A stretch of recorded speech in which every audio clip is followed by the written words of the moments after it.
Hello mga kakusina! Ako po ulit si Ate Angel ng Kusina ni Angel, and for today's video, gagawa na naman po tayo ng easy dessert recipe na baka hindi nyo pa nagagawa or nasusubukan sa inyong kusina, kaya't panoorin nyo na ang buong video dahil madali lang po ito. So una, meron po tayo ditong tig 750 ml na microwavable tub.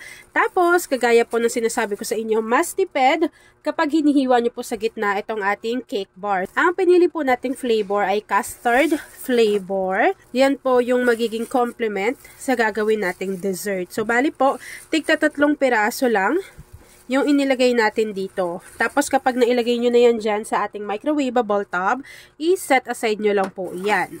Habang nakaset aside po yung ating cake bars, dito sa ating kasirola, kakailanganin natin itong isang sachet or 24 grams ng Menu Magic Buko Strips flavored. Ito po ay jelly powder na buko flavor talaga. Sobrang bango and lasang buko.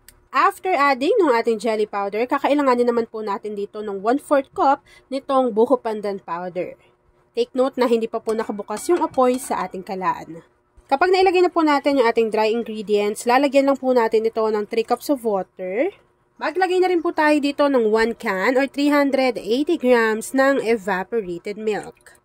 Kapag nailagay na po natin yung ating evaporated milk, haluin lang po muna natin to ng maigi hanggang sa matunaw yung jelly powder, pati yung ating buko pandan powder na inilagay natin dito. Sobrang bango.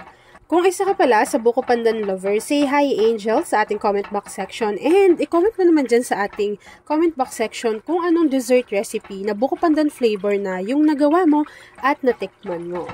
Kahit konti lang ilagay ninyo na vanilla essence or vanilla extract para dagdag flavor lang at saka yung aroma. After adding ng ating vanilla essence, maglagay lang po tayo dito ng 1 can or 300 grams nitong Marie Condensada. After adding ng ating condensed milk, maglalagay po ako dito ng Tita Ellie Nata de Coco. So, ito po kulay green yung ilalagay ko para combination siya dyan sa flavor na ginagawa natin. Dinrain ko na po yung pinaka-syrup nun ha. At maglalagay rin po ako dito ng Tita Ellie Nata de Coco naman, yung color white lang. Ayan. So, optional naman kung gusto ninyong maglagay ng Nata de Coco na kulay green, pwede, or yung white lang.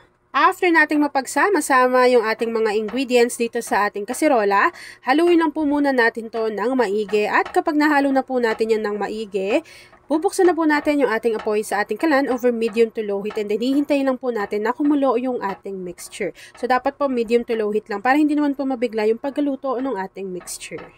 So, habang hinahalo ko yan mga kakusina at hinihintay po na kumulo yung ating mixture, please don't forget to like and follow yung ating Facebook page, Kusina ni Angel. Kung meron ka ring Instagram, paki-follow na rin ako doon, Kusina ni Angel. At kung gusto mong matuto pa ng iba pang mga recipes, o kaya naman gusto mo mag-share ng mga niluluto mo everyday, pwede kang sumali sa ating Facebook group. Andiyan lang po yan sa ating Facebook page. At ayan na nga mga kakusina, kumukulo na po yung ating buko pandan nata mixture. This time, pwede na po natin i-off yung apoy sa ating kalan at ready na po natin to sa pag-transfer doon sa sinetasay natin kanina na cake bars. Ita-transfer ko lang to dito lahat mga kakusina, and then after po nun, ipapakita ko na sa inyo kung ano yung natapos nating easy dessert recipe. At ayan na mga kakusina, once na lumamig na or nag-set na yung ating dessert recipe, pwede na po natin yang i-enjoy!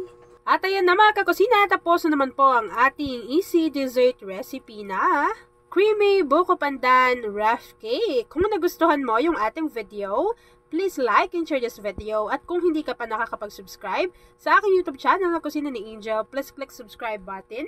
Click mo na yung notification bell. Click all para lagi kang updated sa bawat na-upload kong mga videos. Yun lang mga kakusina. Thanks for watching and enjoy this video.